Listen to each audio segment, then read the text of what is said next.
Hola, Julia, ¿cómo estás? Encantado de estar aquí. Bienvenido a Estando Contigo. Y hoy hablamos de un tema que yo creo que a todos nos ocurre en algún momento de nuestras vidas y a veces a menudo, el cansineo del dolor de cabeza. Pues sí, fíjate, es la causa principal por la que alguien acude al médico, el dolor de cabeza, la cefalea.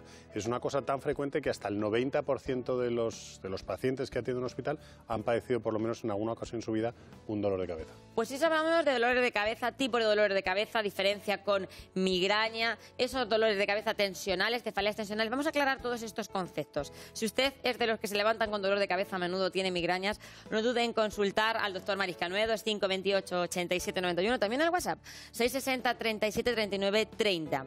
Porque, doctor Mariscal, ¿hay alguna explicación científica? Es la pregunta del millón, porque tenemos muchas hipótesis al respecto de por qué duele la cabeza. La más típica, la más frecuente, la que más llevamos años usando es la vascular. Es decir, hay un problema vascular que hace que no llegue bien la sangre al cerebro, el riego que dicen nuestros abuelos. Exacto. Y luego se produce una vasoconstricción, ese vaso deja de pasar sangre por ahí y entonces se produce el dolor. Después de esa vasoconstricción, evidentemente, hay una vasodilatación, pero en ese tiempo se produce el dolor. Luego hay una hipótesis neuronal. Hay una sobreexcitación neuronal en aquellas personas que padecen migrañas, la corteza cerebral está como más excitada y eso hace que sea más fácil que llegue el dolor. Hay otras, como puede ser la hereditaria, hay otras que pueden ser también sustancias neurotransmisores. Hay muchas hipótesis al respecto, pero quizás, como digo, la vascular y la neural sean las más frecuentes. Ahora que has hablado de causas hereditarias, o sea que sí que una persona que su familia o su madre o su padre tenga dolores de cabeza frecuentes puede heredar. Sí, esto es quizás de lo que más hemos averiguado, dónde están los cromosomas, dónde están esos genes que hacen que padres e hijos, nietos, etcétera, padezcan con mayor frecuencia las cefaleas, las migrañas. O sea que sí, se puede pasar de padres a hijos. Y queremos también ayudarles a distinguir los distintos dolores de cabeza, porque es cierto que un dolor de cabeza en un principio no tiene por qué ser nada malo, pero también hay que vigilar un dolor de cabeza. Vamos a clasificarlos un poco. Sí. Un dolor de cabeza, yo me levanto hoy con la cabeza cargada, que dices algunas mañanas, ay Dios mío, no he dormido bien, tengo la cabeza cargada, me duele la cabeza, me voy a tomar un analgésico. ¿Ese qué tipo de dolor es? Bueno, habría que estudiarlo más a fondo, no es tan sencillo como puntual, eso. El de vez en cuando. Tenemos esa diferencia, como bien estabas diciendo, esa clasificación, que puede ser cefalea, que es el dolor de cabeza. Digamos que eso es genérico para todos. Y dentro de la cefalea tenemos cefaleas tensionales.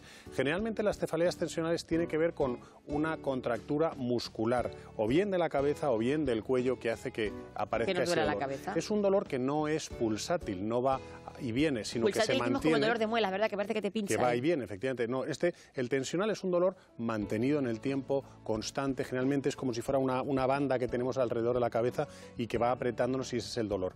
Luego tenemos ¿Y que se quita con un analgésico? Que es digamos que es fácil de quitar. ¿Y hay que hacer analgésico, ibuprofeno, paracetamol, que también es otra gran duda? Yo prefiero no decir el qué, vale, porque luego os diré... Es que lo hacemos con frecuencia eso. Lo sé. Y que puede ser eso, efectivamente, una analgesia suave que nos puede eliminar ese dolor de cabeza, que puede ser transitorio sin más. Luego tenemos uno que es un poquito más doloroso, bueno, bastante más doloroso, que es la cefalea en racimo. A diferencia de las anteriores, las que estamos contando, la de racimo es más frecuente en el hombre. Suele ser como un dolor en puñalada, es una cosa súbita, con un dolor tremendo. Generalmente suele ser en un lado y en dirección hacia el ojo. ¿Y por qué se produce ese dolor? Por lo que te estaba contando al principio, generalmente suele ser un problema vascular, pero un problema vascular que desaparece, que es transitorio, ¿no? Este cuesta más acceder a él, es un dolor más difícil de manejar y no avisa. No es como la migraña, que es la otra gran cefalea, que sí, normalmente tiene varias etapas. Hay una de ellas, el aura, que nos va avisando, gente que ya ha padecido muchas migrañas, que seguro que hay muchos en el aura es esos síntomas previos, ¿verdad?, que tenemos anteriormente. O sea, que nos va a avisar de que llega en ese momento una migraña.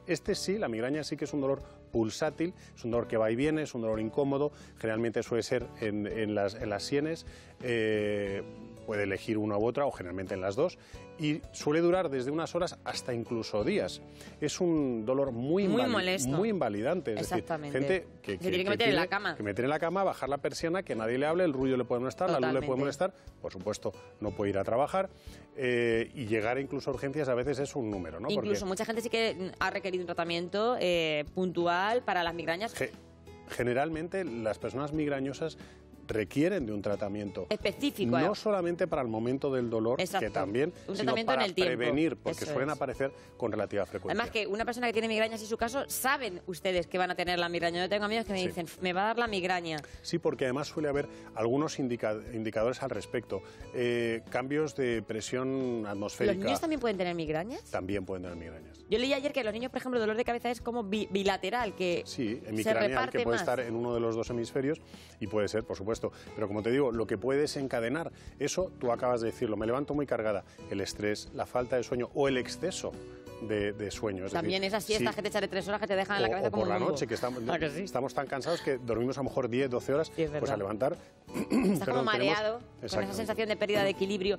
Me preocupa también muchas veces cuando tenemos la tensión alta, que mucha gente no vigila eso y produce ese dolor de cabeza. También. Ese tipo de dolor de cabeza, ¿a qué se asemejaría, doctor, para que lo sepamos distinguir? Es ese dolor continuo que no se va. El dolor relacionado con la tensión es un dolor que no se va, que es molesto. Que te da la sensación de que no puedes abrir los ojos, exactamente, ¿verdad? Que es un poco como mareo.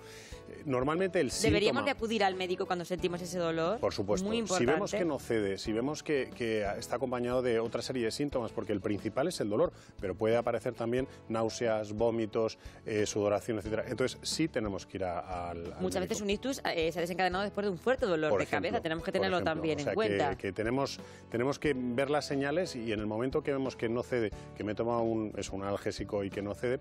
¿Por qué soy tan escéptico con lo de los analgésicos? Sí, cuéntenoslo. Pues porque hay una serie de estudios hechos que la analgesia crónica, es decir, el tomar lo que tú estabas diciendo, por ejemplo, el ibuprofeno de forma repetida, porque me duele, y digo de forma repetida, más de 3 o 4 veces a la semana, puede en ese momento evitarme el dolor, pero el efecto rebote puede ser mucho mayor, por tanto... Te pueden generar el efecto contrario. Exactamente, fíjate. Entonces, ojo con eso, si tenemos dolor de cabeza más de 3 o 4 veces a la semana, directamente al especialista, que es el neurólogo. Pues fíjate, ahora te voy a contar el caso de Mercedes. Lleva 3 meses la mujer con dolor de cabeza, le duele solamente un lado. Sí. Ha ido al médico de cabecera y el médico, ¿verdad, Mercedes?, la ha derivado al otorrino. ¿Quieres saber tu opinión? ¿Está esperando la cita con el otorrino? Es que el dolor de cabeza, como digo, puede originarse de muchas maneras. Si le ha derivado al otorrino, y le duele un lado, es porque puede ser que tenga algo que ver con el oído. Y entonces eso también puede dar lugar a cabeza, como decíamos al principio, las contracturas musculares cervicales. A Mercedes también le advertimos que no abuse de los analgésicos por ese efecto rebote. Estamos hablando de una cosa que es tan subjetivo como el dolor.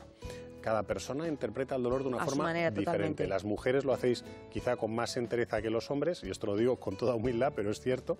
Y los hombres a lo mejor necesitamos, pues eso, que nos mimen más, que nos den más analgesia que tal, y las mujeres estáis como más acostumbradas a eso. Pero el dolor es una cosa muy subjetiva, que es muy fácil Tampoco decir, hay que aguantar no un dolor de cabeza esto. por aguantar, eso también es cierto, como todo. Luego otro dolor típico es el de la sinusitis. Sí. Cuando tenemos los senos cargados, quiere decir que no parece ventila. Que tienes dolor en las cejas. Yo la sensación que tenía, digo, yo tengo un grano de dolor de por dentro. No, porque son como senos, como cavidades que tenemos ahí que están ocupadas por moco.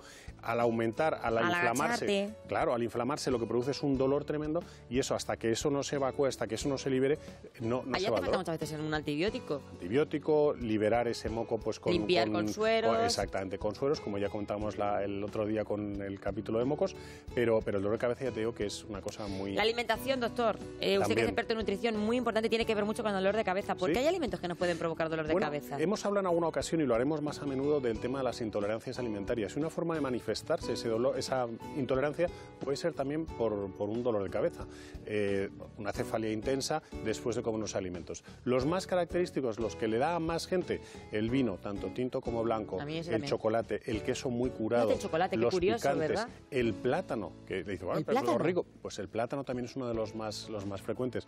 Por eso, si hemos identificado ya que cuando tomamos una cosa de estas, a continuación me da dolor de cabeza, ojo, hay que ir al médico para comprobarlo, para verificarlo y evitarlo. ¿Y por el contrario, hay algunos alimentos que también puedan prevenir de alguna manera? Prevenir no, sana, una alimentación sana, hacer actividad física, siempre nos viene bien salir. Ejercicios de relajación para personas que tengan problemas de migrañas, que sea una forma, digamos, crónica, que se repite en el tiempo, es muy recomendable el que aprendan a respirar. Que aprendan a concentrarse. ¿Por qué? Pues porque será una forma de llevar el dolor dominándolo ellos. Que no el dolor les domine, sino a mí me ha pasado, por ejemplo, con pilates, de llegar algunos días con la cabeza cargada y el pilates te permite controlar muy bien la respiración y quitarse totalmente el dolor de quitarse, cabeza. o por lo menos, como digo, llevar tú las riendas de lo que está pasando. Saber respirar en ese momento cuando te viene, digamos, la punzada de dolor y de esa manera, pues, controlarlo. Y desde aquí, de verdad, que es una recomendación muy fácil, muy sencilla, que hay que ir, por supuesto, a expertos a que nos Salir enseñen. a andar. Muchas veces decimos esa ruta del colesterol maravillosa, ejemplo. respirando el aire puro de esta región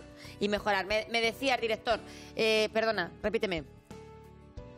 El Botox, me dice nuestro director que preguntan si puede eliminar las migrañas. También en algunos casos, no solamente las migrañas o las cefaleas, cuando tiene que ver con alguna zona que se ha producido una contractura muscular, curioso. porque el Botox lo que hace es precisamente evitar esa contractura muscular, sino también en esas personas que tienen tics faciales, que se les que tienen contrae, como... Sí. el Botox también ayuda O bastante. sea, que sería una recomendación incluso cuando una persona tiene migrañas. Si el neurólogo pensar lo decide, por supuesto, efectivamente, ¿no? siempre Porque que el no es una especialista. cosa que lo hablemos así. Que ya la para última todos. pregunta, doctor, ¿dónde vamos? ¿A qué especialista? Primero Como médico lo de decía cabecera. anteriormente, al neurólogo, primero el médico de cabecera, evidentemente, que es el que nos va a remitir, cuando ya se da cuenta que es una cosa crónica, cuando es una enfermedad ya, nos va a remitir al neurólogo, que es el que nos va a poner un tratamiento. Pues muy bien, muchas gracias, doctor Mariscal. Gracias a ti, Y Julia. lo más importante, creo que sacamos conclusiones que tienen que apuntar. No tomen analgésicos por tomarlos, porque No se a veces hay automediquen. efecto No se rebote. Lo ha automediquen. dicho el doctor Mariscal, que no lo digo yo. Gracias, doctor Gracias Mariscal. a ti, Julia. Habla-